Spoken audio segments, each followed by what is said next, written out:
The fire crackled in the stone hearth, casting dancing shadows across the timber walls of the cabin. Outside, December snow fell thick and silent over the Colorado Rockies, blanketing the world in white. Inside, two figures sat in the warmth. An old man with silver hair tied back, a scar tracing his weathered cheek, and a young man of 19, dark-haired and lean, watching his father with careful eyes. Daniel Sterling had come home 3 weeks ago. At 19, he had returned to the mountain where he was born, to the cabin his father had built with his own hands. His mother, Aayita, had died the previous autumn in Denver, where she had gone to nurse the sick during the influenza outbreak. She had caught the disease and died within days.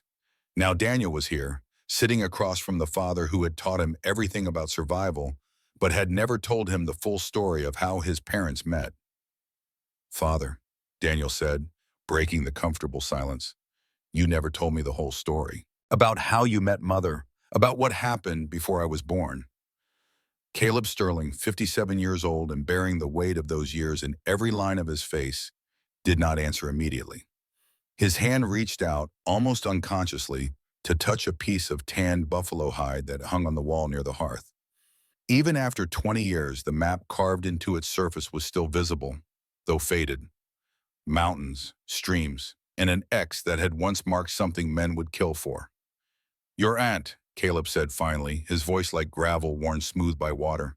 "She was the bravest woman I ever knew.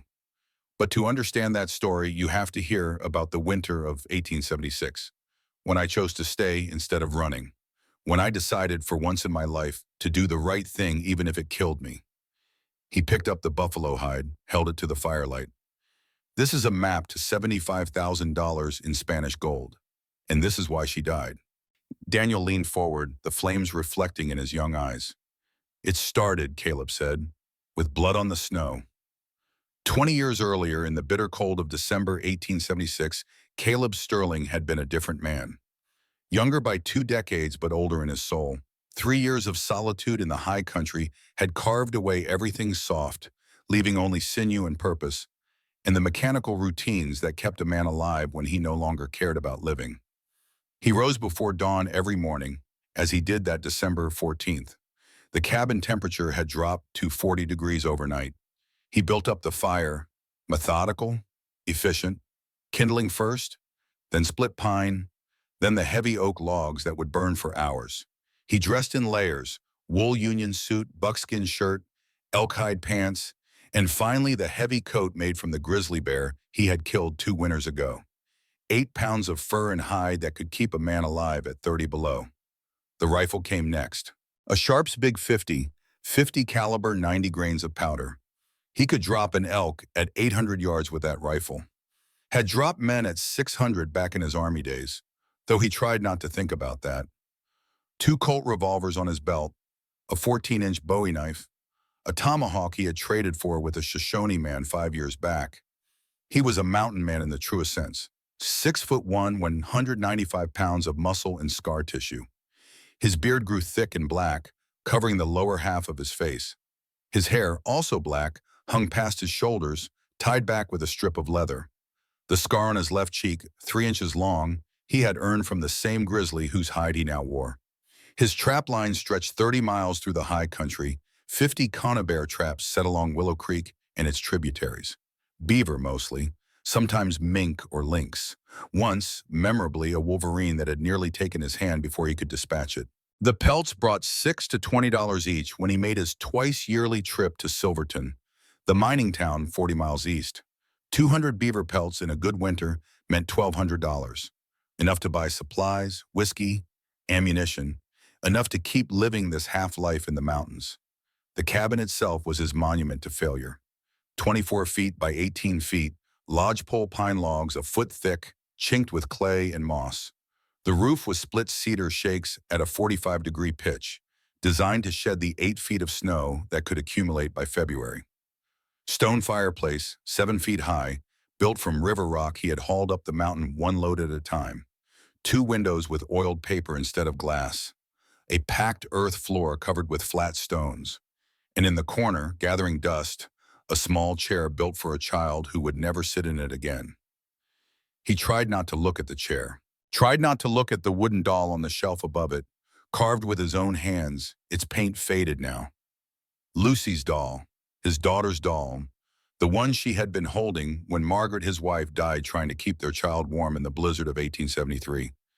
Caleb shook his head, banishing the memory. Memories were dangerous. They made a man careless, and carelessness in the mountains meant death. He stepped out into the pre-dawn darkness. 22 degrees below zero. His breath froze in his beard. The snow was 4 feet deep, but he had packed a trail to his trap line over the past weeks. He strapped on his snowshoes, ash wood frames with rawhide webbing, and set out. The first 10 traps yielded nothing. The 11th held a beaver, frozen solid, probably dead for 12 hours. He reset the trap and moved on. The morning passed in silence, broken only by the crunch of snow under his shoes and the occasional cry of a raven. It was at the 15th trap, near a bend in Willow Creek where the water ran swift enough to resist freezing, that he saw the blood. Not much, just a few drops, red-black against the white. But blood meant something wounded, something that might be easy prey, or something dangerous. He knelt, studying the tracks beside the blood. Small. A woman's foot, he guessed, or a young man's. The stride was uneven, limping. And there were other tracks, horse tracks, 4 or 5 animals moving fast, their hoof prints cutting deep. Someone running, someone being chased. Caleb straightened, following the trail with his eyes. It led upstream into the deeper woods. He should ignore it, should check his remaining traps and return home. Whatever drama was playing out in these mountains was none of his concern. He had learned that lesson 3 years ago. Getting involved, caring. Those things led to loss. But his feet were already moving, following the blood trail. 600 yards upstream, he found her. She lay at the edge of the frozen creek, half buried in snow. Dark hair in a long braid, buckskin dress decorated with colored beads, now torn and stained, moccasins of elk hide, and blood, so much blood, soaking into the snow beneath her right shoulder. Apache, he realized. The dress, the beadwork, the particular style of moccasin. She was Apache, and she had been shot. He knelt beside her, pulling off his glove to check for a pulse. Her skin was cold, too cold, but her neck showed the faint flutter of life. Her lips were purple. Her fingertips, visible where her hand lay in the snow, were turning black. Severe hypothermia, maybe an hour from death, if that. His hand moved to her shoulder, checking the wound. The bullet had gone through cleanly, front to back. A 45-70 Springfield, by the look of it. Cavalry issue. She had been shot by soldiers. He should leave her, should walk away.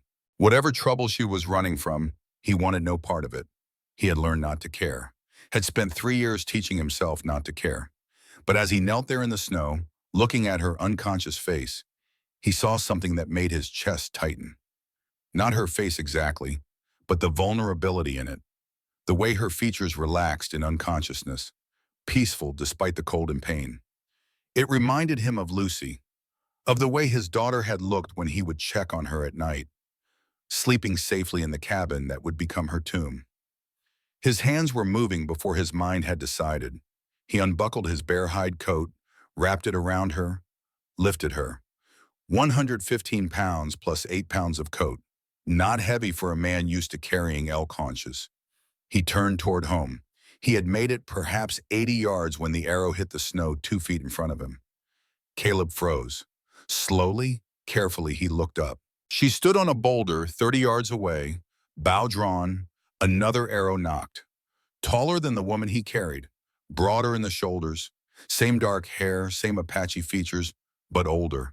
Mid-30s, he guessed. Her buckskin clothing was reinforced with what looked like buffalo hide, armor of sorts, a knife on her belt, a tomahawk, and amber eyes that watched him with the focused intensity of a hawk watching a rabbit. "Put her down," the woman said in accented English. Slowly. Caleb did not move. "She will die in 10 minutes if I don't get her warm. We can talk after I save her life." "Why would I trust a white man?" "Because if I wanted to harm her, I would have taken this," Caleb said, nodding toward the leather bag that hung from the unconscious woman's belt. In his peripheral vision, he could see something sticking out of the bag, tanned hide, with markings, and left her at the creek. The woman on the boulder tensed. Her amber eyes flicked to the bag, then back to his face. You looked in her bag. It fell open when I checked her wound. I saw enough. He paused. Your sister is dying. You can shoot me, or you can help me save her. Choose fast. Silence. 5 seconds. 10. The woman's bow remained drawn, but Caleb could see the calculation in her eyes. She was looking at her sister's blue lips, the blood staining the snow where Caleb stood, the way the younger woman's hand trembled even in unconsciousness. The bow lowered an inch, 2 inches. If you harm her, I will skin you alive. Fair enough. The woman climbed down from the boulder, approaching with the cautious grace of a predator. As she came closer, Caleb noticed details. A scar on her left forearm, long and white, old. Calluses on her hands. The way she moved, balanced, ready. This was a woman who had fought, who had killed, who would not hesitate to do so again. What is your name? She asked. Caleb Sterling, mountain man. Trapper. He nodded toward the unconscious woman. What is hers? Aayita. It means first to dance in our language. The woman's jaw set. I am Chenoa, her sister. Your sister has a bullet through the shoulder and hypothermia. She has maybe 30 minutes before the cold kills her. My cabin is 2 miles. We need to go now. Chenoa studied him for another long moment. Then she nodded once, sharp. Lead, I will follow, and I will be watching. They moved through the snow in silence. Caleb breaking trail, Chenoa behind with her bow ready. The cabin appeared after 40 minutes of hard walking, smoke rising from its chimney. As they approached, Caleb could see Chenoa taking in the details. The solid construction, the neat wood pile, the animal hides stretched on frames for tanning, the small vegetable garden plot, now buried in snow, everything orderly, everything purposeful. Her eyes lingered on something near the door. A small chair, child-sized, sitting empty on the porch. Next to it, a wooden doll weathered by seasons of rain and snow. She said nothing, but her eyes softened, just slightly. Inside, Caleb moved with practiced efficiency. He laid Aayita on the elk-hide blankets near the fire. Chenoa immediately positioned herself between him and her sister, one hand near her knife. Caleb ignored her, building up the fire until the cabin temperature began to rise. 45 degrees, 50, 55. Not too fast. Warming a hypothermia victim too quickly could stop their heart. You need to remove her wet clothing, he said, not looking at Chenoa. I will turn away, dry her completely, wrap her in those blankets. He pointed. Then I will treat the wound. Chenoa hesitated, then nodded. Caleb turned to face the wall, hearing the rustle of cloth, the quiet competence in Chenoa's movements. 5 minutes passed. You may turn around. Aayita lay wrapped in elk hide, only her face and injured shoulder visible. Her lips were still purple, but less so. Her breathing was shallow but steady. Caleb knelt beside her, keeping his movements slow and visible. He had learned field medicine during his years as an Army scout, had seen enough bullet wounds to know how to treat them. He pulled his knife from its sheath, held it in the fire until the blade glowed red, then let it cool. Sterilization or close enough. He opened his medicine kit, yarrow for blood clotting, golden seal powder for infection, clean cloth strips for bandaging, sinew thread for stitching, whiskey for sterilization. This will hurt her, he said to Chenoa. Hold her if she wakes. The wound was clean, front and back, the bullet having passed through without hitting bone. Lucky. He washed it with whiskey, packed it with yarrow and golden seal, stitched the exit wound with 8 careful sutures. Aayita moaned once, but did not wake. When he finished, he bandaged the shoulder tightly and sat back. She will need water when she wakes, and willow bark tea for the pain and fever. I will make it. He stood, moving to the shelf where he kept his herbs. Why are you helping us? Chenoa asked. Caleb did not turn around. Because she was dying. What other reason do I need? White men always have other reasons. He mixed willow bark and hot water, letting it steep. 3 years ago, I made a choice. I left when I should have stayed. Everyone I loved died because of it. He turned, meeting her amber eyes. Maybe I am trying to make a different choice this time. Something shifted in Chenoa's expression. Not trust exactly, but a lessening of hostility. We are Apache. There is a bounty on our heads, $300 each, dead or alive. I do not care about bounties. We killed 2 soldiers at Fort Stanton. They will say it was murder. It was not. They came to our tent at night. They tried to. She stopped, jaw tight. My sister shot one. I killed the other with his own knife. But the army will not see it that way. Caleb poured the willow bark tea into a cup, set it beside Aayita. No, they will not. We are going to Montana. There are free Apache there. They will take us in. Montana is 300 miles, through winter mountains, with cavalry and bounty hunters following you. We have no choice. Caleb nodded slowly. He understood having no choice. Understood running from things that would not let you rest. When your sister is stronger, I will help you get to the old mining camp at Silverton. It has been abandoned for 4 years. You can shelter there until spring, then make for Montana when the pass is clear. Chenoa studied him with those sharp amber eyes. Again I ask, why help us? Because, Caleb said, she is still breathing, and I have learned that should mean something. They sat in silence as the fire burned. Outside, afternoon gave way to evening. Aayita's breathing grew steadier. The cabin grew warmer. Caleb made stew from elk meat and wild onions, served it in wooden bowls. Chenoa ate slowly, one hand always near her weapons, but she ate. It was near midnight when Aayita stirred. Her eyes opened, dark and unfocused at first, then sharpening. She looked at Chenoa first, recognizing her sister. Then her gaze moved to Caleb. Why? Her voice was barely a whisper. Caleb, who had been checking his traps by firelight, stopped. Why what? Why did you help me? You owe me nothing. He set down the trap, considering his answer. The fire crackled. Outside, the wind had picked up, carrying the promise of more snow. He thought about Margaret and Lucy, buried on the ridge above the cabin. Thought about 3 years of choosing to live, but not choosing to care. Thought about the moment he had knelt in the snow beside a dying stranger and felt something in his chest break open. Just slightly. 3 years ago, he said slowly, I made a choice. I chose to leave when I should have stayed. Everyone I loved died. Then I chose to stay here. Hide from everything.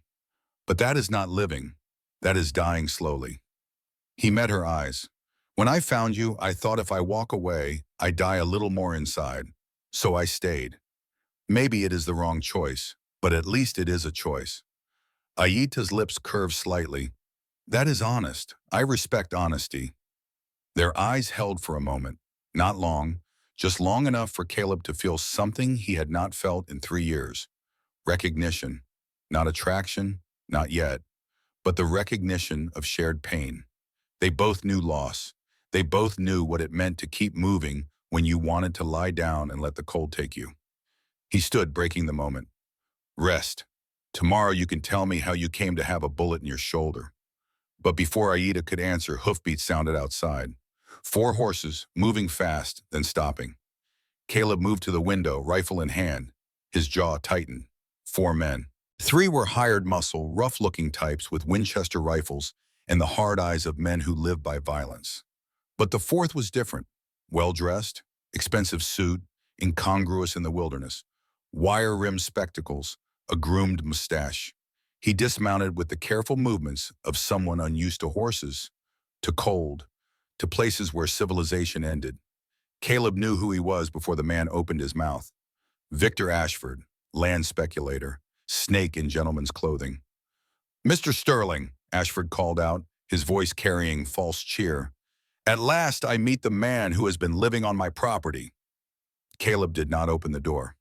Your property? You drunk, Ashford? Not at all, not at all. In fact, I have documentation proving my claim.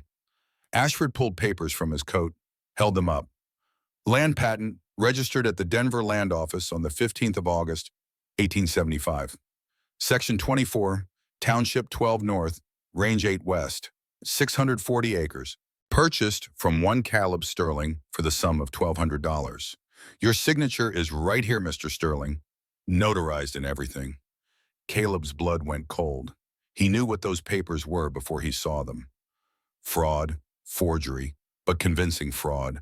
He had heard of Ashford's methods, buying land through falsified documents, then using legal pressure and hired guns to force out the actual occupants. I never signed anything. I never sold this land. Then prove it. Ashford smiled, the expression not reaching his eyes. Show me your land patent, your deed, your proof of ownership. The silence stretched. Caleb had no such documents. This land was a squatter's claim, legal only by virtue of occupancy and improvement. The Homestead Act said a man could claim 160 acres of public land, but he had to file the paperwork, pay the $10 fee. Caleb had never done it. After Margaret died, he had wanted nothing to do with government or civilization or any of the things that tied a man down with paper and ink. Ashford's smile widened. No papers? Then legally, Mr. Sterling, you are trespassing on my land. I am a generous man. I will give you 2 weeks to vacate. If you refuse, I will file suit. There will be a hearing in Denver on December 28th. Judge Thaddeus Crane presiding. He paused, adjusting his spectacles. I should mention that Judge Crane is, shall we say, sympathetic to property rights, particularly my property rights. I will fight this. With what? Do you have $200 for a lawyer? Do you have witnesses? Documents?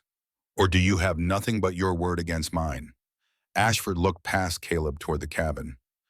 And I hear interesting rumors, Mr. Sterling. Rumors about Apache women, fugitives with bounties on their heads. It would be unfortunate if I had to report such fugitives to the authorities. Very unfortunate for your case. He remounted his horse. 2 weeks, Mr. Sterling. Pack your things, or face me in court and lose everything, including your freedom. He tipped his hat. Good evening. As Ashford prepared to ride away, he turned back one last time, a gleam in his eye. Oh, one more thing, Mr. Sterling. I should mention that I have not just forged your signature. I have created an entire history of this sale. Receipts, witness testimonies from my associates, even bank records showing deposit of the $1,200 into an account bearing your name. You see, I do not do things halfway. When I take something, I make certain it stays taken. Good evening. The 4 men rode away into the growing darkness. Caleb stood at the window, watching them go, feeling the weight of the trap closing around him. He had saved a woman's life, and now his own life was unraveling. Behind him he heard Aayita speak, her voice stronger now. We bring trouble to you. We should leave. And go where? You can barely stand. In this cold, with that wound, you would not make 10 miles. Chenoa stood. Then what do we do? Caleb turned from the window. His mind was working through possibilities, outcomes, survival calculations. There is an old mining camp 22 miles northwest, Silverton Camp, abandoned 4 years ago when the silver played out. The structures are still standing. Supplies might still be cached there. I can take you there when you are stronger. You can recover, then move to Montana when the weather clears. And you, Aayita asked, the trial?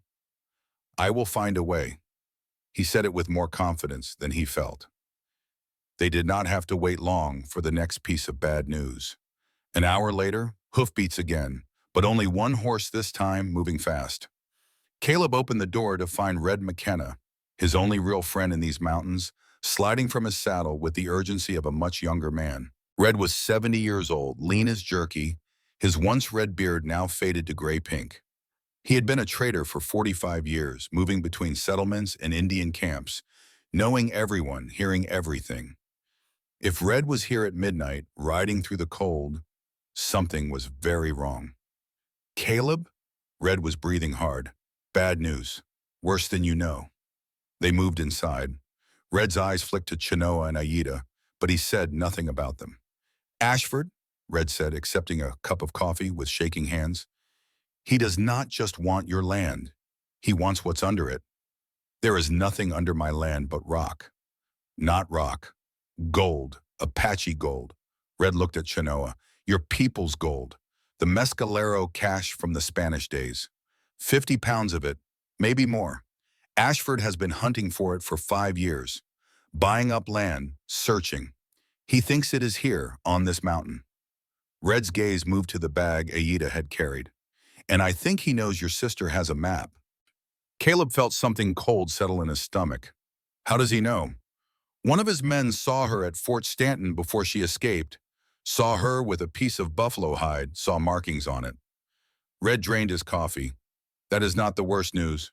Silas Webb is coming. The name meant nothing to Aayita, but Chenoa's face went pale. Webb, she whispered. Brother of Corporal James Webb, the man you killed. Red looked at her with something like pity. Silas has been hiring 10 bounty hunters, professional trackers. They left Fort Garland yesterday. They will be here by late afternoon tomorrow if the weather holds. We will leave, Chenoa said immediately. Now. But Red was shaking his head. You cannot. Look outside. They did. While they had been talking, the snow had intensified. Already 6 inches had fallen in the past hour. The wind was rising, the temperature dropping. Blizzard, Red said. Big one. 3 days, maybe 4. Nobody will be moving. Not Webb, not the cavalry, not anyone. He looked at Caleb. It gives you time. Time for the girl to heal. Time to plan. But when it breaks, they will come. And Webb does not want the bounty money. He wants revenge. After Red left, riding back into the storm before it trapped him, the 3 of them sat in silence. The fire burned. Outside, the wind began to howl. Aayita spoke first. You saved my life. Now you are losing your land because of us. Take the map. Use the gold. Save yourself. Caleb did not even look at the bag. No. Why not? It could solve everything. Because gold is why men are hunting you. Gold is why Ashford wants this land. If I take the gold, I am no different than him. He paused. And I already lost my wife and daughter because I was too greedy. Greedy for more elk, more pelts, more money. I will not let greed kill anyone else. Aayita's eyes glistened. You are a good man. No. I am just a man trying not to make the same mistake twice. The storm hit in earnest near 2 in the morning. Snow fell so thick you could not see 10 feet. The wind screamed around the cabin like something alive and angry. Inside, warm and safe, 3 people who had been strangers hours ago sat by the fire and began tentatively to become something else.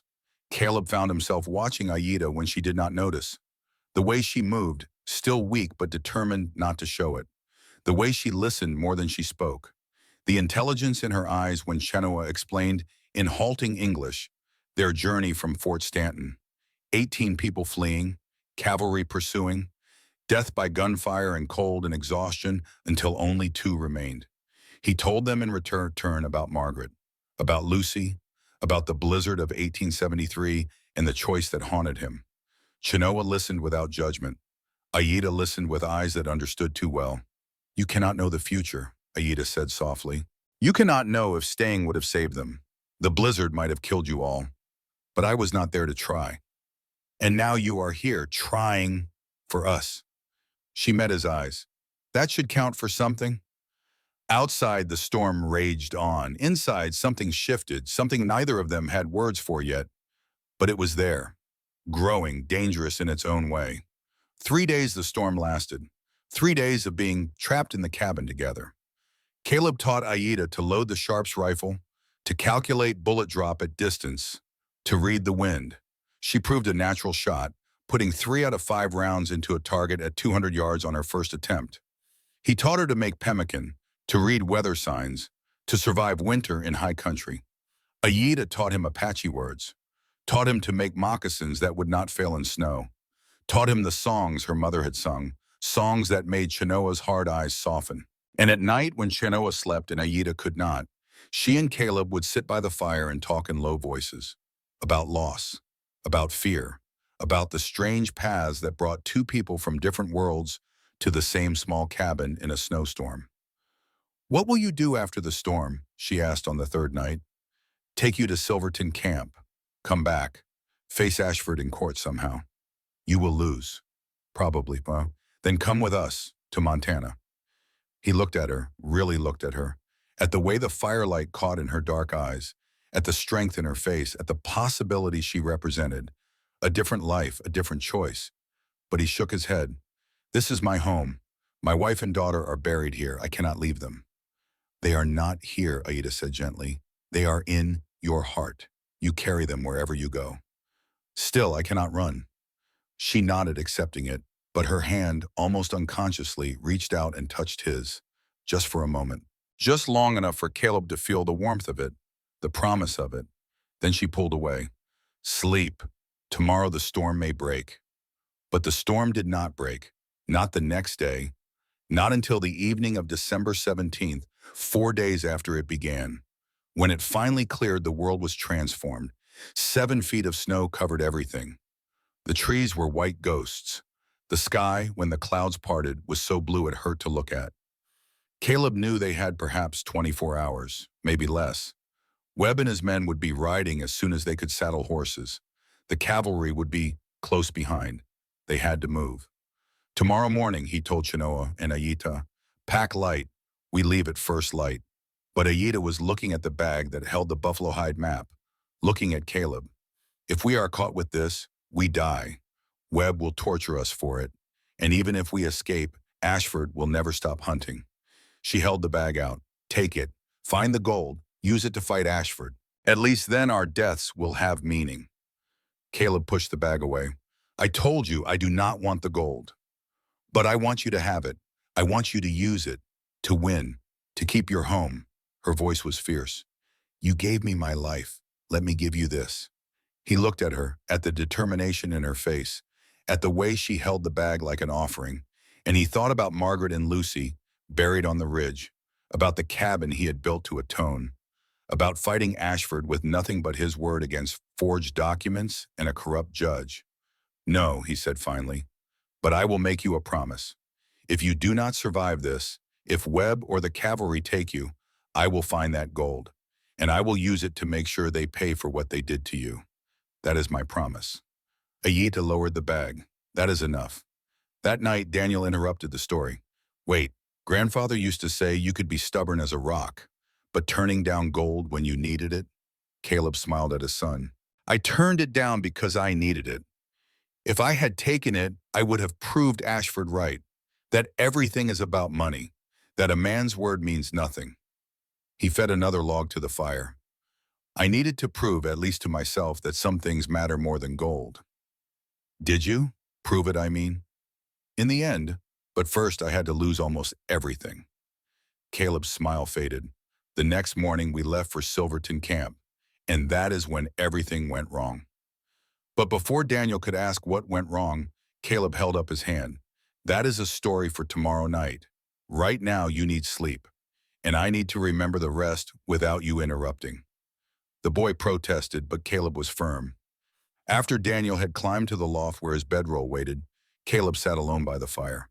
He took the buffalo hide map down from the wall, ran his fingers over the faded markings. 20 years had not dulled the memory of what came next. The choices made, the prices paid. The moment when he finally understood that staying was not always the same as being there. Outside, the December snow fell on the same mountains that had witnessed it all. The same rocks, the same trees, the same indifferent sky dye. The mountain did not remember Margaret or Lucy or Aayita or any of them. The mountain simply was. But Caleb remembered. And tomorrow night, he would tell Daniel the rest. About Major Whitmore and the choice that officer made. About Silas Webb and his terrible patience. About Chenoa's sacrifice. And about the day Caleb Sterling finally learned the difference between surviving and living. The fire burned low. Outside, night deepened, and in the warmth of the cabin, an old man sat with his memories and waited for morning. The next evening, as promised, Caleb Sterling sat by the fire with his nephew and continued the story. Outside, fresh snow was falling, swift and steady. Inside, the old man's voice carried the weight of 2 decades, but also something else. A kind of peace that only comes from telling truths you have carried too long alone. You asked what went wrong, Caleb said, pouring himself coffee from the battered pot that hung over the flames. Everything went wrong, and it started the moment we left the cabin. Daniel leaned forward, the firelight dancing across his young face. It was the morning of December 18th, 1876. Caleb began. The storm had broken. The world was silent under 7 feet of snow. Beautiful and deadly in equal measure. 20 years earlier, Caleb had risen before dawn, as always. But that morning felt different, heavier somehow, as if the air itself knew what was coming. He packed carefully. 3 horses, his Morgan mare, the mule for supplies, and the gelding for Aayita and Chenoa to share. Enough food for 7 days. 2 rifles, ammunition, medical supplies, rope. Everything a man needed to move 2 fugitive women 22 miles through winter mountains. While half the territory was looking for them, Aayita was stronger. 4 days of rest, food, and warmth had brought color back to her face. The wound in her shoulder was healing clean. No sign of infection. She could ride. She could shoot if needed, but she was not at full strength. Not yet. Chenoa was checking her weapons with the methodical care of someone who had learned that survival depended on such details. 25 arrows in her quiver, each fletched perfectly. Her bow, strung and tested, the Bowie knife sharpened to a razor edge, and the trade musket loaded with the single ball she had left. "We should split up," Chenoa said as they prepared to leave. "If we travel together, we are too easy to track. 2 Apache women and 1 white man. They will see our trail from miles away." Caleb had considered this. "Where would you go?" "I go east. Lead them away. I am faster, stronger. I can lose them in the low country." Chenoa looked at her sister. "You take Aayita northwest to the mining camp. When I shake the pursuit, I will circle back and meet you there." "No," Aayita's voice was firm. "I will not lose you. You will not lose me. But if we stay together, we both die. This way I draw Webb and his hunters. You reach safety." Chenoa gripped her sister's shoulders. "Trust me, I have outrun cavalry before." The argument continued for another 20 minutes, but in the end, Chenoa prevailed. She was right. Splitting up gave them the best chance. So as the sun rose over the white peaks, turning the snow to gold and pink, Chenoa mounted the Morgan mare. She looked at Caleb. "Protect her, or I will haunt you from the spirit world. I will protect her with my life." Chenoa nodded once. Then she looked at Aayita, and for a moment the hard warrior's mask slipped. Her voice, when she spoke in Apache, was soft. Caleb did not understand the words, but he understood the meaning. Love, farewell. The terrible weight of not knowing if you will see someone again. Aayita answered in Apache, tears streaming down her face. Then Chenoa wheeled the horse and rode east, toward the rising sun, toward the men who would be coming for them. They watched until she disappeared into the tree line. Then Caleb turned to Aayita. "We ride north. Stay close. If we are separated for any reason, head for the twin peaks you can see from here." He pointed. "The mining camp is in the valley between them." She nodded, wiping her tears. "I am ready." They rode out as the sun climbed higher. The packed snow made good footing for the horses. Caleb led, breaking trail. Aayita followed on the gelding, with the mule tied to her saddle. They moved in silence, both listening for sounds that did not belong. The crack of a branch, the distant call of a raven disturbed by other riders. Anything. 4 hours passed. They made perhaps 8 miles, good progress through the deep snow. At midday, they stopped to rest the horses and eat pemmican and dried fruit. Aayita was pale but holding up. The wound was bleeding slightly, fresh blood seeping through the bandage, but not enough to be dangerous. "How long to the camp?" she asked. "At this pace, we will arrive by nightfall tomorrow. We will shelter tonight in a cave I know. It is dry and out of the wind." She nodded, looking back the way they had come. "Do you think Chenoa is safe? Your sister is smart and strong. If anyone can evade Webb's hunters, she can." But even as he said it, Caleb felt a lie in his words. Webb was not hunting for bounty money. He was hunting for revenge. And a man hunting for revenge did not give up easily. They were remounting when they heard it. Distant, faint, but unmistakable. Gunfire, 3 shots, 4, a pause. Then more shots, rapid, overlapping. Coming from the east, from the direction Chenoa had gone. Aayita froze, her face draining of color. "That is her. They found her." Caleb listened. The gunfire was perhaps 8 miles away. Too far to reach quickly. Too far to help.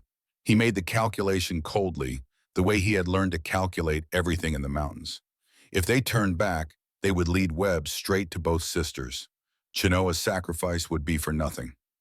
"We keep going," and he said. No, Aayita was already turning the gelding. "I will not leave her." Caleb caught the reins. "If we go back, we all die. Your sister led them away so you could live. Do not make her sacrifice meaningless. I cannot abandon her. The gunfire was intensifying. More shots, different calibers, a pitched battle. Caleb's mind raced through possibilities. Chenoa was outnumbered, probably 10-1, but she had chosen good ground, or she would already be dead. She was fighting, holding them, buying time. Time for them to escape. Please, Aayita whispered, tears streaming down her face. Please, we have to help her. Before Caleb could answer, a new sound reached them. Hoofbeats, coming from ahead, from the north, coming fast. Caleb's hand went to his rifle, but when the rider emerged from the trees, he did not shoot, because the rider wore a blue cavalry uniform, and his face, though older and more weathered than Caleb remembered, was one he recognized. Major Duncan Whitmore. The officer reined in his horse 20 feet away, hand raised in a gesture of peace. He was alone. 52 years old, gray touching his temples, lines of command etched around his eyes. But something else in those eyes, too. Something that looked like pain. Mr. Sterling, Whitmore said, we need to talk. Caleb kept the rifle pointed at the ground, but ready. Talk fast, Major. Sounds like your men are busy killing someone. Those are not my men. That is Webb's posse. Whitmore dismounted slowly, carefully, showing he was no threat. I am here to help. Help who? The woman who just rode east, Chenoa. Whitmore's voice caught on the name. I know her. Aayita stared at him. You know my sister? No, I knew her mother. Whitmore pulled something from inside his coat, a small leather bag.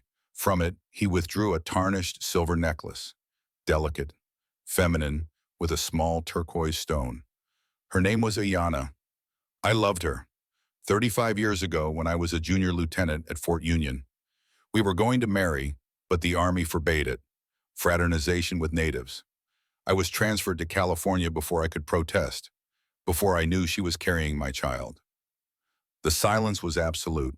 Even the distant gunfire seemed to pause. I searched for her for years, Whitmore continued, his voice rough. Finally found her people in 1855. They told me she died in childbirth in 1842. No one mentioned the baby. No one told me I had a daughter.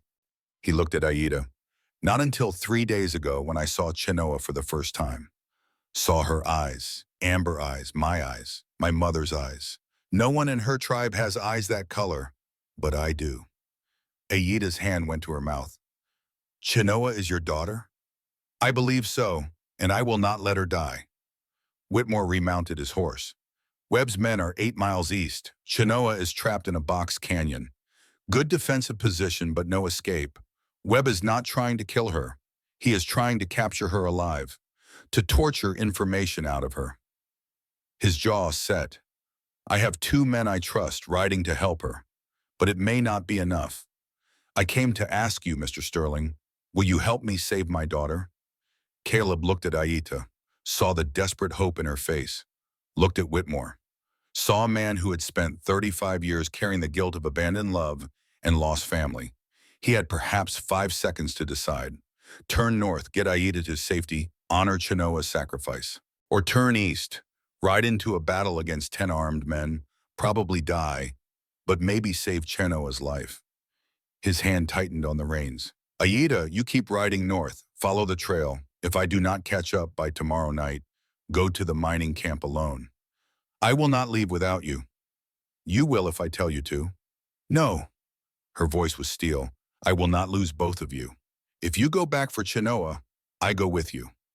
Caleb wanted to argue, wanted to command, but he saw in her face the same determination he had seen in Margaret's face once, when she refused to leave the mountains despite the dangers. Some people could not be ordered to safety. They had to choose it themselves. And Aayita was choosing to fight. Then you ride behind me, you do exactly what I say, and if I tell you to run, you run. He looked at Whitmore. Lead the way, Major. They rode hard, the horses plunging through snow, breath steaming. The gunfire grew louder. Individual shots now.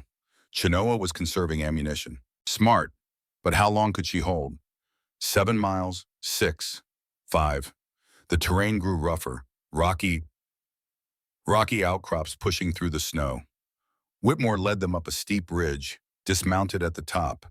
They tied the horses and crawled to the edge. Below them, a box canyon, steep walls on three sides, one narrow entrance, and in the back, sheltered behind a tumble of boulders, Chenoa. She was firing methodically, one arrow every 30 seconds, conserving her ammunition. Two bodies lay in the snow near the canyon entrance. Webb's men, dead or dying. The others had taken cover, pinned down by Chenoa's accurate shooting. But it was only a matter of time. She was trapped. No water, no food. And as soon as darkness fell, they would rush her position. Caleb counted. 8 men still alive, including Webb. Webb himself was positioned behind a fallen tree, shouting orders. He was a big man, broad-shouldered, with a scarred face and the cold eyes of someone who had killed before and would kill again. 2 of my men are on the south ridge, Whitmore said quietly. They have rifles. When I signal, they will open fire on Webb's left flank. That will create confusion. We use that moment to get to Chenoa. 3 of us against 8, Aayita said. Better odds than she has now. Caleb studied the terrain. The approach was open. 50 yards of killing ground between their position and Chenoa's boulders. They would be exposed, vulnerable, but if they timed it right, if Whitmore's men provided enough covering fire, they might make it. What is the signal? He asked. Whitmore pulled out a cavalry whistle. 3 short blasts, they will know. Then do it. The whistle's shrill cry cut through the cold air. 3 times, and immediately from the south, 2 rifles opened up. Crack, crack, crack. Webb's men scrambled for better cover. One went down, hit in the leg. Another screamed, "Now!" Whitmore was already moving, sliding down the ridge, rifle up. Caleb grabbed Aayita's hand. "Stay behind me. Run fast. Do not stop." They ran. The snow was knee-deep, exhausting. 50 yards felt like 50 miles. Bullets kicked up snow around them. Caleb fired the sharps from the hip, not aiming, just making noise, making Webb's men duck. Aayita was right behind him, moving fast despite her wound. 30 yards, 20. A bullet hissed past Caleb's ear. Another took his hat off. Then they were in the rocks, sliding into cover beside Chenoa. Chenoa stared at them, shocked. "What are you doing here? You were supposed to run." "No one is running," Aayita said, gasping for breath. "Not anymore." Whitmore arrived seconds later, diving into cover as bullets chipped rock around him. He came up beside Chenoa, and for a moment they stared at each other. Father and daughter meeting for the first time knowingly. "Hello, Chenoa," Whitmore said softly. "I am your father, and I am here to get you out." But before Chenoa could respond, Webb's voice boomed across the canyon. "Whitmore, that you behind those rocks? You are interfering with legal apprehension of fugitives. Stand down or be charged with obstruction." Whitmore cupped his hands. "These women are under my protection, Webb. They will receive fair treatment in a fair trial." "Fair trial?" Webb's laugh was ugly. "The Apache bitch killed my brother. She is going to pay for that. Personal. Then you will have to go through me." A pause, then Webb's voice again, colder. "So be it." The gunfire intensified. Webb's men had regrouped, and they were pressing hard. Bullets cracked off the rocks. One of Whitmore's men on the south ridge went silent. Hit or killed, there was no way to know. Caleb assessed their situation with the cold clarity of someone who had been in tight spots before. They had ammunition for maybe an hour of fighting. No food, no water. And once darkness fell, Webb would flank them or simply wait them out. "We need to leave," he said. "Now, while there is still light." "How?" Chenoa gestured at the open ground. "They will cut us down the moment we run. Not if we give them something else to think about." Caleb looked at Whitmore. "You have gunpowder?" "2 flasks. Why?" "Because I am going to create a distraction. A big one." He pointed to a snowfield above Webb's position. "That snow is unstable, overloaded from the storm. One good explosion could trigger a slide. Bury half of them. Give us time to slip out the back way." Whitmore followed his gaze, calculating. "That could work, but someone has to get close enough to set the charge, and that someone will not have much time to get clear." "I will do it," Caleb said. "No." Aayita grabbed his arm. "You will die." "Maybe, but we all die if we stay here." He pulled his arm free gently. "Give me the gunpowder, Major. and cover me for 30 seconds. That is all I need." The plan was insane, suicidal probably, but Caleb had learned something in 3 years of solitude in the mountains. Sometimes the only way forward was to do the thing that terrified you most, to stay when every instinct screamed to run. He took the 2 powder flasks, each holding maybe half a pound. He wrapped them in cloth, tied them tight, added a short fuse made from powder-soaked cord. Crude, but it would work. "On my signal," he told Whitmore, "you and your man lay down everything you have. Make them think we are launching an all-out assault." Whitmore nodded, checked his rifle, checked his revolver. "Good luck, Mr. Sterling." Caleb looked at Aayita. She was crying silently, tears running down her face. "Do not die," she whispered. "Please, do not make me lose you too." He wanted to say something profound, something meaningful, but all he could manage was, "I will try not to." Then he was moving, circling around the rocks, using every scrap of cover. Whitmore and his remaining man opened fire, a sustained barrage that made Webb's men duck. Caleb ran, climbed, scrambled. The snowfield was 100 yards away. 90, 80. A bullet whined past him. Someone had spotted him. More gunfire. A round hit the rock inches from his hand, spraying stone chips. He kept climbing. 70 yards, 60.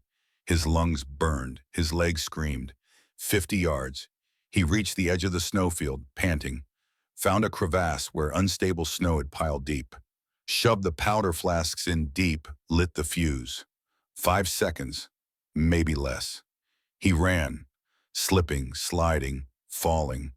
Behind him, the fuse burned down.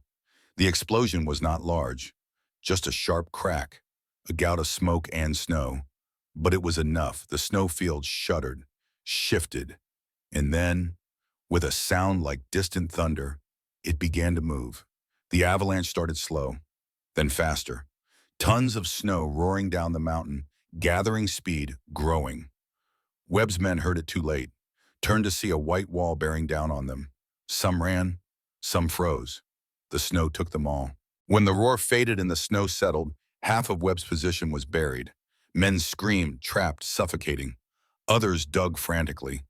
Webb himself had escaped, thrown clear by luck or instinct.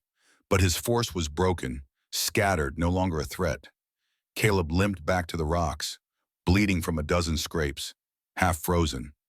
Aayita ran to him, threw her arms around him. He stood there stunned, feeling her warmth against him, her tears soaking his shirt. "You fool," she sobbed. "You wonderful, stubborn fool." "We need to go," Whitmore said urgently. "Webb is still alive. He will regroup." They moved fast, following Whitmore through a narrow gap at the back of the canyon that Caleb had not seen. It led to a steep trail, barely passable, but it led away from Webb.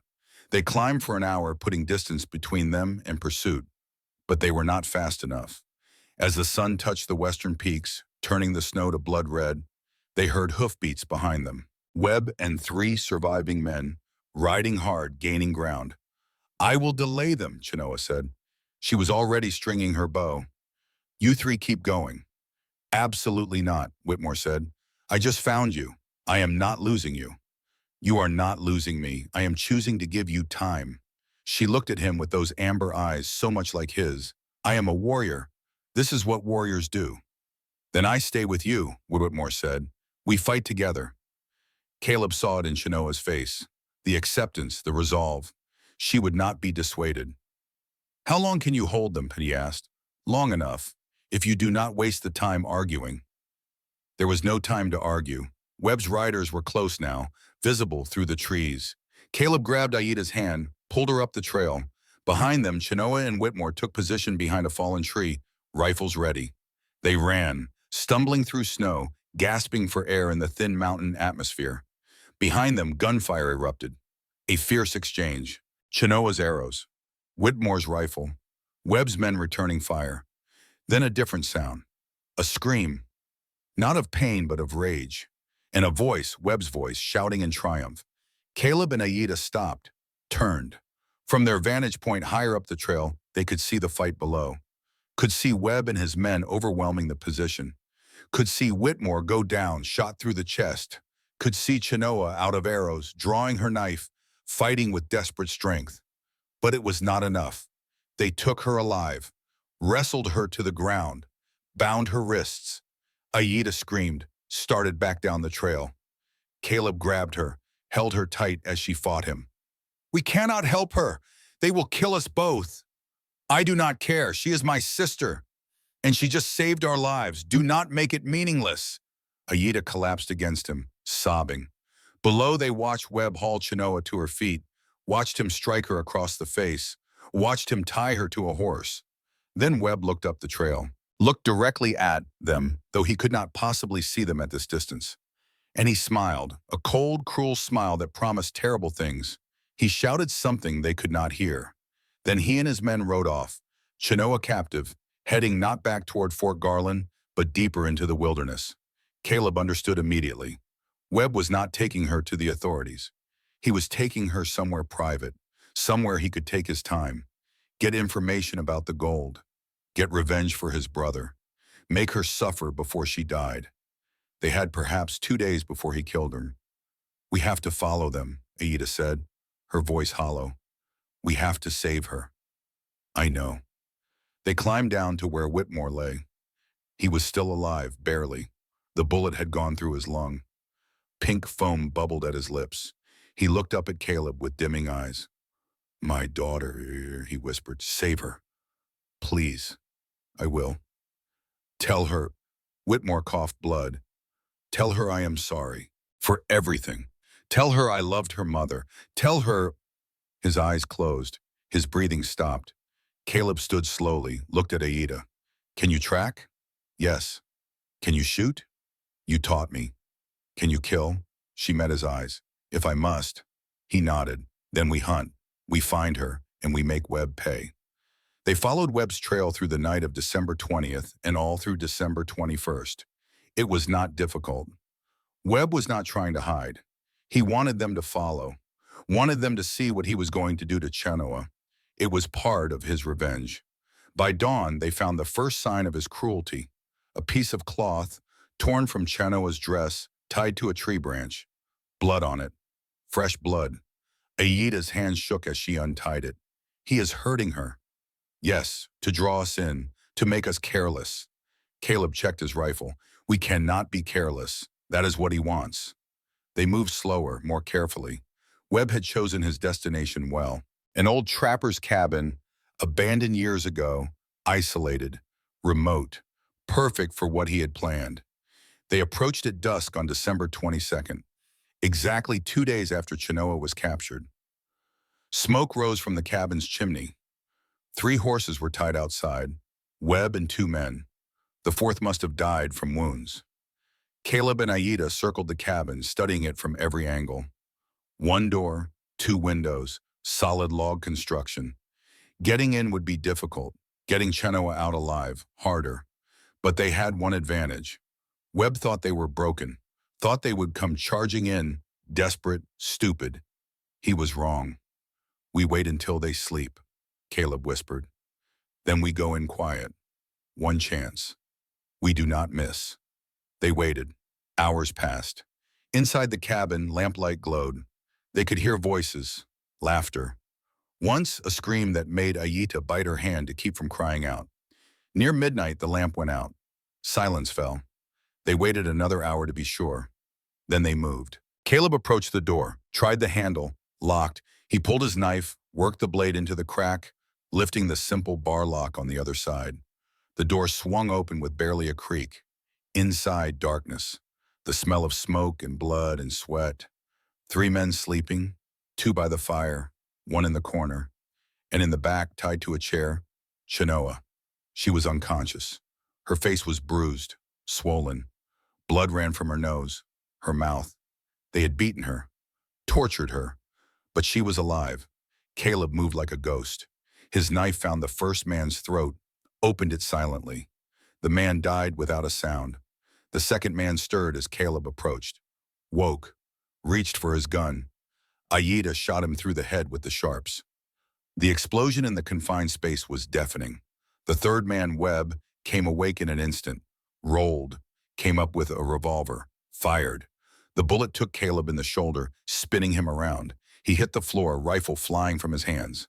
Webb stood, naked except for his trousers, gun pointing at Caleb's head. Persistent son of a bitch, aren't you? Aayita had the sharps, but it was single shot, not loaded. She fumbled for the ammunition pouch. Webb laughed. Go ahead, girl. Load it. I will wait. He cocked his revolver. Then I will kill you both slow, just like I am killing her. You want the gold? Caleb gasped, clutching his bleeding shoulder. I can show you where it is. Oh, I know where it is. Your Apache bitch told me. Eventually, Webb's smile was hideous. Took 2 days, but she told me everything. Begged me to stop, the strong warrior woman. Cried like a child at the end. You are lying, Aayita said, hands shaking as she tried to load the rifle. My sister would never break. Everyone breaks, girl. Everyone. Webb's finger tightened on the trigger. Now you die. But before he could fire, Chenoa moved. Even beaten, even tortured, even half dead. She moved. Her hands, still bound, came up holding a piece of broken glass she had hidden. She drove it into Webb's kidney. Webb screamed, spun, shot her point blank. Chenoa fell. Caleb rolled, grabbed his Bowie knife, threw it. The knife took Webb in the throat. He staggered, dropped the gun, clutched at the blade, fell to his knees, died choking on his own blood. Silence. Then Aayita was running to Chenoa, cradling her sister's head. Caleb dragged himself over, pressed his hands to the wound in Chenoa's chest. But he could feel the blood, hot and fast, pooling beneath her. The bullet had gone through her heart. Chenoa's amber eyes opened. Found Aayita. Little butterfly, she whispered in Apache. You are safe. No, no, no, stay with me. Please stay with me. Cannot, but I am glad. Chenoa smiled. Blood ran from her mouth. I am glad I saved you. You did not just save me, you gave me everything. Aayita was sobbing. You gave me hope. You gave me strength. You gave me him. She gestured at Caleb. Do not leave me alone. You are not alone. He will protect you. Chenoa's gaze moved to Caleb. Promise me, on your daughter's grave, give her a home. Give her a life. Caleb's voice broke. I promise. Good. Chenoa looked back at Aayita. Tell our people I died a warrior. Tell them I was not afraid. I will, I promise. And little sister, live. Do not just survive. Live. Her breathing grew ragged. Find joy. Find love. Do not let them take that from you. I love you, Aayita whispered. Always, Chenoa breathed. Then her eyes closed, and she was gone. Aayita held her sister and wailed, a sound of such pure grief that it seemed to shake the cabin walls. Caleb sat beside them, his own wound forgotten, his face wet with tears. Outside, dawn was breaking over the mountains. Inside, 2 people who had lost everything held each other and mourned. Later, much later, they buried Chenoa on a ridge where she could see the mountains forever. Caleb carved her name into a stone. Aayita sang the songs of her people, and they stood in the snow and said goodbye to a warrior. What now? Aayita asked, her voice empty. Caleb looked at her, looked at the mountains, looked at the future, uncertain and frightening as it was. Now we live. For her, for everyone we have lost, we live. He took her hand. She did not pull away. And together they walked down from the ridge toward whatever came next. The fire had burned down to embers, painting the cabin in shades of amber and shadow. Daniel sat motionless, barely breathing, as if the slightest movement might shatter the spell of his uncle's story. Outside, the snow had stopped falling. The world was silent, waiting. Caleb Sterling refilled his coffee cup with hands that trembled slightly. 20 years had not dulled the memory of that morning on the ridge, burying Chenoa while the mountains looked on with their ancient indifference.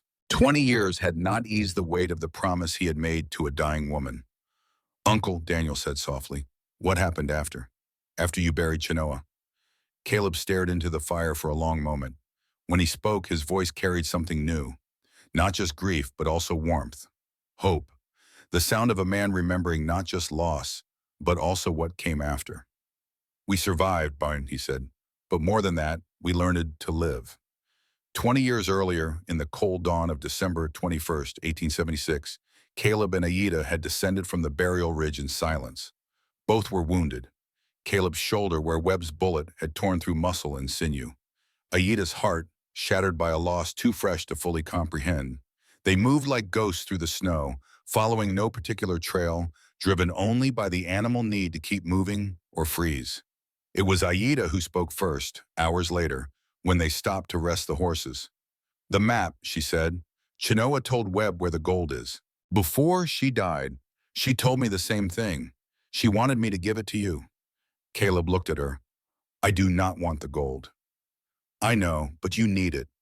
Her voice was steady, though her eyes were still red from crying. "Ashford will take your land. You have no money for lawyers, no deed. The trial is in 7 days. Without the gold, you lose everything." "Then I lose everything." "Oui, papa." The word came out sharp, almost angry. "Why throw away the gift my sister died to give you? She broke under torture, Caleb. Do you understand what that means? She was the strongest person I ever knew, and they broke her. She gave Webb the location of the gold. But before she died, she made me promise to take you there, to give you what she could not protect." Caleb was silent. He thought of Chenoa's last words. Give her a home. Give her a life. He thought of the promise he had made on Lucy's grave. He thought of Margaret and Lucy, buried on the ridge above his cabin. The cabin that might not be his much longer. "Where is it?" he asked finally. "Half a day north. There is a cave. Twin Peaks Market, just as the map showed." Aayita met his eyes. "We could go now. Take the gold. Use it to save your land. To build a life." A life, the words hung between them, carrying weight beyond their simple meaning. Not just survival, not just existence, but a life. Together. The possibilities stretched out before them, terrifying and beautiful in equal measure. "Then we go," Caleb said. They rode north through country Caleb knew well. These were his mountains, his hunting grounds. He recognized every ridge, every valley. When the Twin Peaks came into view near midday, he knew exactly where they were. Boulder Valley. He had trapped here dozens of times, had even sheltered in the cave Aayita described during a sudden storm 2 years ago. The cave entrance was narrow, barely wide enough for a man to squeeze through. But inside, it opened into a chamber perhaps 20 feet across. Aayita produced a candle from her pack, lit it. The flickering light revealed smooth stone walls, a high ceiling, and at the back something that made Caleb's breath catch. A pile of rocks, man-made, deliberate, ancient. They moved the rocks carefully, one by one. Beneath them, wrapped in rotting leather, was a wooden box. Spanish construction, iron-bound, with a lock long since rusted away. Caleb lifted the lid. Gold. Not coins, though there were some. Mostly nuggets and dust, contained in smaller leather pouches that had somehow survived centuries. The candlelight turned it all to flame, beautiful and terrible. Caleb reached in, lifted one of the pouches. Heavy, perhaps 5 pounds. There were 10 such pouches, 50 pounds of gold. At $20 an ounce, that was $16,000 in pure bullion value. But this was not ordinary gold. This was Spanish treasure, centuries old, with provenance and legend attached. Collectors in San Francisco and New York would pay 4, even 5 times the bullion price for such pieces. $75,000 was a conservative estimate. Perhaps more. Enough to buy half of Colorado, enough to save his land, to hire the best lawyers, to fight Ashford and win. Enough to build a life. Caleb set the pouch down carefully. His hands were shaking. This is what men died for. What Chenoa died for. What drove Ashford to fraud and Webb to murder. "Yes," Aayita said quietly. "And now it is yours." "Ours?" She looked at him surprised. "What?" "This gold belonged to your people, your family. If I take it, we take it together, and we use it together." He paused. "If you will have me." The words hung in the cold air of the cave. Aayita stared at him, understanding slowly dawning in her eyes. "You are asking me to stay, to build this life with you. I'm asking you to marry me, to be my wife, to make a home in those mountains. Not because you have nowhere else to go, but because you choose it. Choose me." He swallowed hard. "I know it has only been days since we met. I know you are grieving. I know I am a broken man who failed everyone I ever loved. But I also know that when I look at you, I feel alive for the first time in 3 years. And I think maybe you feel something too. Aayita was crying again, but these tears were different. I feel everything. Too much. It terrifies me. Then be terrified with me. Be angry with me. Be joyful with me. But be with me. She stepped forward, took his scarred, calloused hands in her smaller ones. My sister told me to live. Not to just survive, but to live. To find joy and love. She squeezed his hands. I choose to live. With you. He kissed her then, soft and careful, tasting salt and sorrow and promise. When they pulled apart, both were trembling. Outside the cave, the winter sun was beginning its descent toward the peaks. Inside, two damaged people had chosen, against all reason, to try again.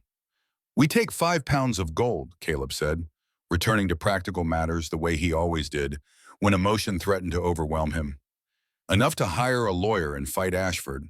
The rest we leave here. Why not take it all? Because gold makes men do terrible things. If we walk into Denver with $75,000, we become targets. Ashford, Webb's friends, every criminal between here and the Front Range. But if we have 5,000, just enough to fight our legal battle, we are simply a mountain man with some lucky finds. He began rewrapping the other pouches. Besides, this gold has caused enough death. Let it rest here in peace. Aayita helped him replace the rocks, hiding the cash once more. They kept one small pouch, perhaps 5 pounds, worth around $2,000 if they were careful with the sale. Enough, maybe. They emerged from the cave as the sun painted the snow gold and pink. Caleb looked at Aayita, saw her silhouetted against the dying light, and felt something shift in his chest. Not the sharp pain of loss he had carried for 3 years, but something gentler. Room, space for something new to grow. We should go to the cabin, he said, and get supplies, then ride to Denver for the trial. No, Aayita's voice was firm. First we go to the Apache settlement in Montana. I need to tell my people what happened to Chenoa. Give them her belongings, honor her properly. Caleb wanted to argue. The trial was in 7 days. Denver was 3 days hard ride south. Montana was 2 weeks north. But he looked at Aayita's face and understood. Some things mattered more than land or trials or gold. Some things had to be done right, regardless of cost. Then we go to Montana, he agreed. They reached the cabin 2 days later on December 23rd. The place looked untouched, peaceful under its blanket of snow. But Caleb felt uneasy as they approached. Something was wrong. The door hung slightly open. He had locked it when they left. He dismounted, rifle ready, motioned for Aayita to stay back, approached carefully, pushed the door wide. The cabin had been ransacked. Not thoroughly, not professionally, but angrily. Furniture overturned, supplies scattered, his few books thrown into the cold fireplace, and on the wall, written in charcoal, a message. You have 7 days. Judge Crane will rule against you. Your land is mine. V.A. Victor Ashford had been here, searching for the gold map, most likely, or simply marking territory like an animal. Caleb walked through the destruction, his jaw tight. This was his home, the place he had built with his own hands, the place where Margaret and Lucy had laughed and lived, and Ashford had violated it. He is trying to break you, Aayita said softly, standing in the doorway. Make you give up before you even fight. Then he does not know me very well. Caleb began picking up the scattered belongings. We clean this, we pack what we need, and we go to Montana. Then we come back and we fight. They worked through the afternoon, restoring order. As the sun set, they built a fire, made dinner from the supplies Ashford's men had not bothered to steal. And as they sat across from each other in the firelight, Caleb felt something he had not felt in years. Not quite peace, but purpose, direction. Tell me about your people, he said. The ones in Montana, will they accept me? I do not know, Aayita admitted. You are white, you are a stranger, and you bring me there without my sister. She paused. But you also saved my life, tried to save Chenoa's life. That should count for something. The next morning they rode north. It was hard travel. December in the Rockies showed no mercy. They pushed through snowdrifts that reached the horses' chests. sheltered in caves when the wind grew too fierce to continue, ate pemmican and dried meat and melted snow for water. At night they huddled together for warmth, and slowly, tentatively, they began to know each other in ways that went beyond crisis and survival. Aayita told him about her childhood, about a mother who sang while she worked and a father who told stories by the fire, about Chenoa teaching her to shoot a bow, to track deer, to survive when the world turned against you, about the reservation, the slow death of being caged the night the soldiers came to their tent. Caleb told her about his own childhood, a father who drank and beat his sons until Caleb ran away at 15. The army years, scouting for officers who saw Indians as vermin to be exterminated. Meeting Margaret, learning that goodness existed in the world. Lucy's birth, the purest joy he had ever known. And the blizzard, the choice, the loss that had defined him until the morning he found Aayita in the snow. "Do you think," Aayita asked one night as they lay wrapped in blankets in a cave, "that our dead ones brought us together, that Chenoa and Margaret and Lucy somehow arranged this?" Caleb considered. "I do not know what I believe about the spirit world, but I know this. If they are watching, they would want us to be happy, to live fully, to honor their memories by not dying inside." He pulled her closer. "So that is what we will do." They reached the Montana settlement on the 5th of January, 1877. It was a small camp, perhaps 40 Apache mescalero, living in traditional dwellings on land the federal government had not yet decided to steal. An old man, a chief named White Eagle, came out to meet them. Aayita, dismounted, walked forward, spoke in her own language. Caleb could not understand the words, but he understood the tone. Grief, loss, the telling of bad news. White Eagle's face grew grave. He looked at Caleb, studying him with eyes that seemed to see everything. Then he spoke to Aayita, a long speech. When he finished, Aayita turned to Caleb. "He says you may stay 3 days as a guest, but then you must leave. You are not Apache. You do not belong here." Caleb nodded. He had expected nothing less. Those 3 days were strange, suspended somehow from normal time. Aayita mourned with her people, singing songs and performing rituals Caleb did not understand but respected. He kept to himself, helped where he could, spoke little. The Apache watched him with wary eyes, but they did not threaten him. They saw how Aayita looked at him. They understood, even if they did not approve. On the third night, White Eagle summoned them both to his fire. Through Aayita's translation, the old man spoke. "Your sister was a warrior. She died as warriors die, protecting those she loved. This is good. We will honor her name." "Thank you, grandfather," Aayita said. White Eagle turned his attention to Caleb. "You are the white man who saved my granddaughter, who tried to save Chenoa, who fought against your own people for us." "I fought for what was right," Caleb said, "not for anyone's people." "That is a good answer." White Eagle nodded slowly. "Aayita tells me she wishes to marry you, to live in the white man's world. This makes me sad, but I am old. I have seen too much death, too much loss. If she finds happiness, even with a white man, that is better than death." He leaned forward. "But hear me, mountain man. If you hurt her, if you fail to protect her, if you dishonor her in any way, I will send warriors to find you, and you will die slowly." "I would expect nothing less," Caleb said, "and I would deserve it." White Eagle almost smiled. "Then you have my blessing. Not my joy, but my blessing." They were married the next morning in a brief ceremony that blended Apache tradition with Caleb's vague memories of Christian weddings. White Eagle presided. The few Apache who had known Chenoa attended. It was not joyful exactly. Joy seemed wrong so soon after Chenoa's death. But it was right. It was a promise made in full sight of the living and the dead. Afterward, as they prepared to leave, an old woman approached Aayita. She pressed something into the younger woman's hands. A small leather bag decorated with beads. "For when you have children," the old woman said in English, "so they know who their mother's people were." Aayita clutched the bag to her chest, tears streaming. "Thank you, grandmother." They rode out of the camp that afternoon, heading south toward Denver, toward the trial, toward the life they were trying to build. As the settlement disappeared behind them, Aayita looked back one last time. "We may never see them again," she said quietly. "Then we will make sure," Caleb said, "that when we have children, they know their mother's people, their stories, their songs. We will not let that die. She smiled at him through her tears. You will be a good father.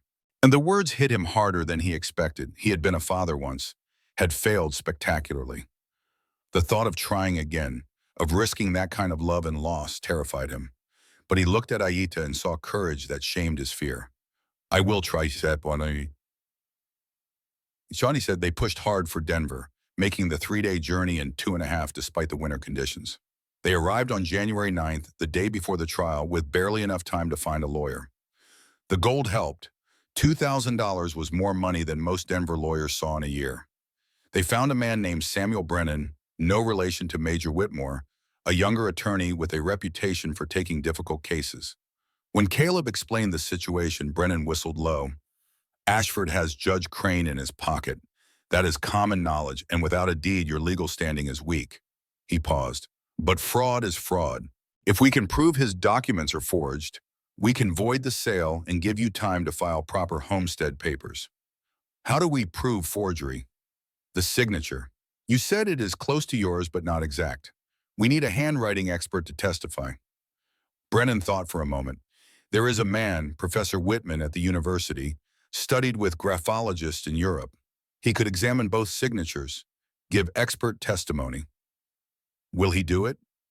For $200 he will. The money was draining fast, but Caleb paid. That evening, he and Aayita brought their few documents to Professor Whitman, a fussy little man with thick spectacles and ink-stained fingers.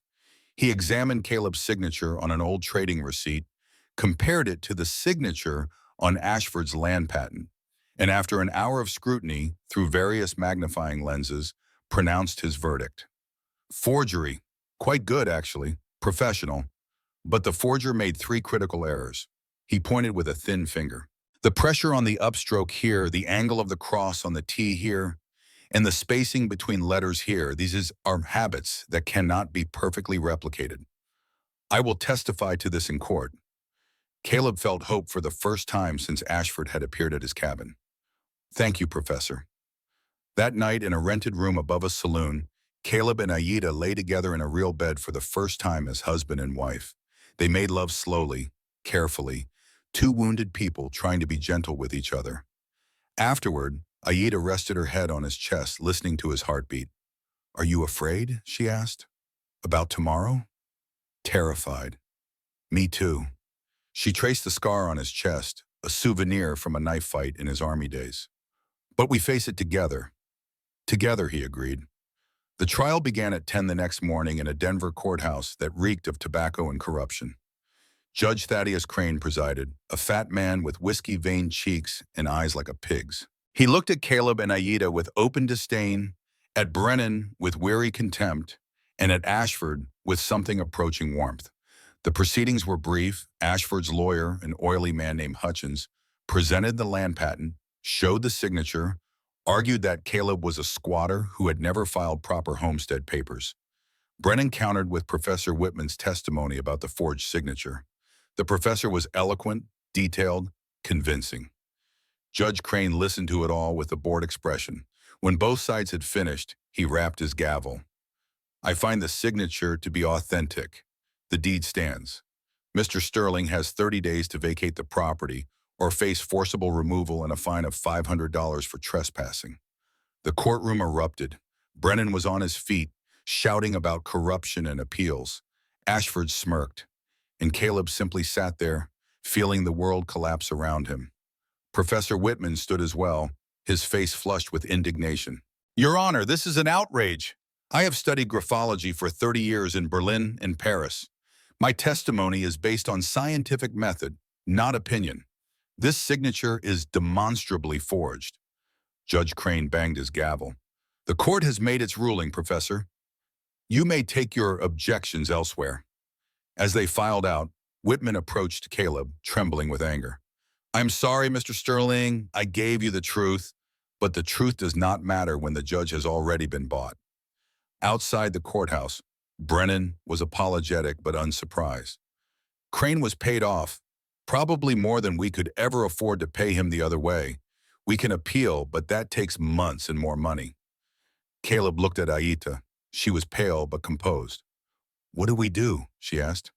Before Caleb could answer, a voice called out behind them, "Mr. Sterling, a word."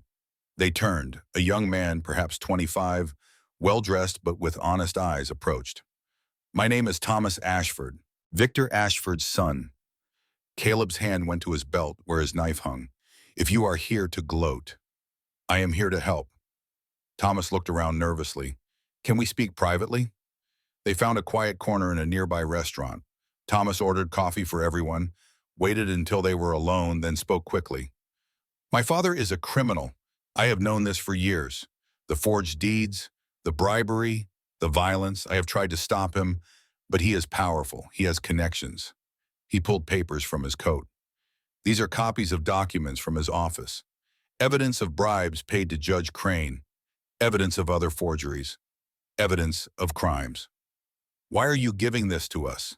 Brennan asked suspiciously. "Because I am tired of being my father's son. Because I want to be able to look at myself in a mirror." Thomas pushed the papers across the table. "Take these to the federal marshal. File a complaint. The marshal cannot ignore evidence this clear." Caleb examined their papers. They were damning. Ledgers showing payments to Crane. Letters discussing the forgery. Everything they needed. "Your father will know you took these, though." "I know. I am leaving Denver tonight. Going east. Making a new start." Thomas stood. "I cannot undo all his crimes, but maybe I can undo this one." He left before they could thank him. The federal marshal, a hard-faced man named Cooper, was skeptical until he saw the documents. Then his expression hardened. "This is enough to indict both Ashford and Crane. The land patent is void. You will get your property back, Mr. Sterling." "How long?" "2 weeks for the paperwork. Then you file proper homestead papers, pay your $10, and the land is legally yours." 2 weeks. Caleb could scarcely believe it. "What about Ashford?" "He will be arrested, likely convicted. He will spend years in federal prison." Cooper leaned back. "Justice is slow, Mr. Sterling, but it catches up eventually." They packed their horses the next morning outside the marshal's office. They saw Ashford being led out in shackles. The man who had been so confident, so smug, now looked smaller somehow. His expensive suit was rumpled, his spectacles askew. He saw Caleb and stopped, held by the deputy's firm grip. For a moment, their eyes met. Ashford opened his mouth as if to speak, then closed it. There was nothing left to say. They watched as he was loaded into the prison wagon, and Caleb felt no triumph, only relief that it was over. They left Denver the next day, riding north with lighter hearts than they had carried in weeks. The gold was mostly gone, spent on lawyers and professors and bribing their way past small obstacles. But they had enough. Enough to start over. Enough to build.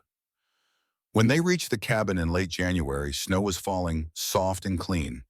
Caleb dismounted, looked at his home, and felt something loosen in his chest. He had fought. He had won. Not with violence, not with gold, but with truth and stubbornness, and a son who chose to be better than his father. "Welcome home," Aayita said softly, taking his hand. "Welcome home," he echoed. They spent the winter rebuilding. Not just the cabin, though they did that too, adding a room for the children they hoped would come, but also themselves, learning to live together, learning to laugh again, learning that joy was not a betrayal of the dead, but an honoring of them. Spring came late that year, as it always did in the high country, but when the snow finally melted and the first green pushed through the mud, Aayita told Caleb what he had both hoped and feared to hear. "I am with child." He felt terror and wonder in equal measure. "Are you certain?" "Yes, the old women in Montana taught me the signs." She took his hands. "I know you are afraid, but I am strong and you will not lose me." He wanted to believe her, wanted to trust that this time would be different. But fear is not rational. It lives in the body, in the memory of loss. Every day of her pregnancy, he watched her with anxious eyes, made sure she ate enough, rested enough, stayed warm enough. She tolerated his worrying with good humor, understanding its source. "I am not Margaret," she told him one night. "I am Apache. We give birth in the mountains, in the cold, with wolves howling. I will not break." "I know, but let me worry anyway." The baby came in December 1899, exactly 1 year after Caleb had found Aayita in the snow. It was a hard birth, 12 hours of labor, but Aayita was as strong as she had promised. When the baby finally emerged, screaming his fury at the cold world, Caleb held his son arm and wept. "What will we name him?" Aayita asked, exhausted but smiling. Caleb thought about it, thought about all the people who had brought them to this moment. Margaret, Lucy, Chenoa, Major Whitmore. "Daniel," he said finally, "it means God is my judge. After everything we have been through, every judgment from men that has failed us, maybe that is the only judgment that matters." "Daniel," Aayita repeated. "It is a good name." The years that followed were not easy. Mountain life never was. But they were good years, rich years. They had two more children, both daughters, Sarah, named for Margaret's middle name, and Chenoa, for the warrior ant they would never meet but would know through stories. Caleb taught his children to trap, to hunt, to survive in the wilderness. Aayita taught them Apache songs, Apache stories, Apache pride. The children grew up between two worlds, belonging fully to neither but taking strength from both. Red McKenna visited often, watching the family grow with satisfaction. "Never thought I would see you smile again," he told Caleb one spring afternoon, as they sat on the porch watching the children play. "Let alone laugh." "Neither did I." "That woman of yours is something special." "Yes, she is." Red died in the winter of 1889 at the age of 78. He went peacefully in his sleep, which was more than most mountain men could hope for. Caleb buried him on the ridge where the women rested, the only man who had earned a place there. On the wooden marker, Caleb carved, "Red McKenna, friend." He knew when to speak and when to ride through the storm. Caleb never told his children about the gold that remained hidden in the cave. Some secrets were better kept. The gold had caused enough death. Let it sleep in the mountain's darkness. His real wealth was here, running through the meadow, laughing in the sunshine. The years turned. Daniel grew tall and strong, learned his father's skills, then left for Denver to make his own way. The daughters married, had children of their own. And Caleb and Aayita grew old together, their love deepening into something beyond passion. Companionship, understanding. The knowledge that they had saved each other in every way that mattered. Aayita died in 1895 in her sleep, holding Caleb's hand. She was 47 years old, not old by any measure, but mountain life was hard on the body. Caleb buried her on the ridge next to Chenoa's marker, which he had moved from the distant burial site years before. The two sisters together at last, overlooking the mountains they had loved. After Aayita's death, Caleb retreated into himself again, the old grief rising up to swallow him. His children visited, worried about him, but he pushed them away gently. He was not ready to leave the mountain, not ready to let go of the place where he had found her, loved her, lost her. After Aayita's death, their son Daniel had gone to Denver to work, to try to make sense of his grief away from the mountain. For a year, Caleb had been alone. Then in the autumn of 1896, Daniel returned. "I want to learn," he said, "everything you and Mother knew. I want to live here, raise a family here someday." And Caleb found himself with a choice. He could stay in his grief, wrapped in memories, slowly dying. Or he could honor Aayita's memory by doing what she would have wanted, living, teaching, passing on what they had learned. He chose to live. In the cabin, present-day 1896, Caleb Sterling finished his story. The fire had burned down to coals. Outside, the December night was deep and cold. Daniel sat motionless, tears streaming down his face. "So you see," Caleb said softly, "your grandmother was Apache. Your grandfather was a mountain man who learned too late that staying is not enough. You have to be present. You have to fight for what matters. You have to choose love even when you are terrified." "The gold," Daniel said, "is it still there?" Caleb smiled. "Yes, still in the cave, still waiting." He stood, walked to the shelf, took down the old buffalo hide map, handed it to his nephew. "This is yours now. You can take the gold if you want. Use it to make your fortune. Or you can leave it there and make your fortune the way I did. Through work and love and stubborn refusal to give up." Daniel held the map, feeling its weight. "What should I do?" "That is not for me to say. I can only tell you what I learned." Caleb sat back down. "Money comes and goes. Land can be stolen or bought or lost.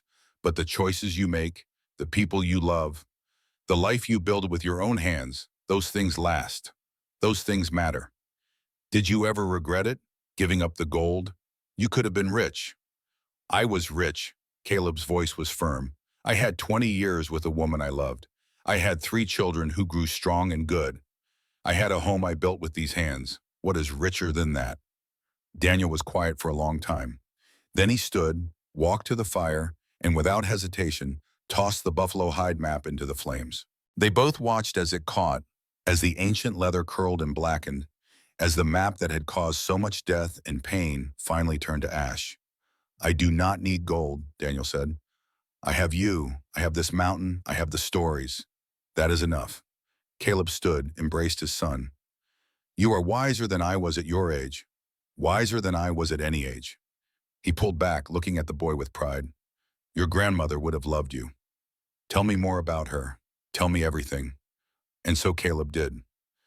Through the night, as the fire burned low and the snow began to fall again outside, he told Daniel about Aayita, about her laughter and her strength, about the way she sang Apache songs while cooking, about how she refused to let him wallow in fear during her pregnancy, about the time she shot a bear that was threatening their children, calm as you please, then gutted and skinned it before dinner, about her last words, spoken with a smile. We had a good run, mountain man. Daniel listened, learning his grandmother through his grandfather's words, learning what it meant to love fully, to lose completely, and to somehow impossibly survive. When the story was finished and dawn was breaking over the peaks, they walked outside together. Stood on the porch looking at the ridge where 3 graves stood. Margaret, Lucy, Aayita, 3 women who had shaped Caleb Sterling into the man he was. Will you teach me? Daniel asked. Everything grandfather taught you, everything grandmother taught you. I want to live here, on this mountain, raise a family here someday, pass on what you have passed to me. Caleb felt something warm bloom in his chest, legacy, continuation, the knowledge that the story did not end with him. Yes, he said, I will teach you, and you will teach your children, and they will teach theirs. And maybe generations from now, someone will stand on this porch and remember us. Remember the mountain man and the Apache woman who chose each other when the world told them not to. They will remember, Daniel promised. The sun rose over the mountains, painting the snow gold and pink, the same colors it had painted 20 years ago when Caleb found Aayita dying in the cold. The same colors it would paint 20 years hence, and 20 years after that, indifferent to the small dramas of human life. But Caleb did not feel the mountain's indifference anymore. He felt its permanence, its witness. The mountain remembered Margaret and Lucy and Aayita and Chenoa. Not in the way humans remember, but in the way stone remembers footsteps. They had walked here. They had lived here. They had mattered. And that, Caleb thought as he stood with his son watching the sunrise, was enough. More than enough. It was everything. The mountain kept its secrets. The gold slept in darkness. And on a ridge at 10,000 feet, an old man and a young one stood together, connected by blood and story, in the choice to honor the past by living fully in the present. The wind blew cold and clean. The snow sparkled like diamonds. And far below, barely visible through the trees, smoke rose from the cabin chimney, carrying with it the warmth of home, the weight of memory, and the promise of tomorrow.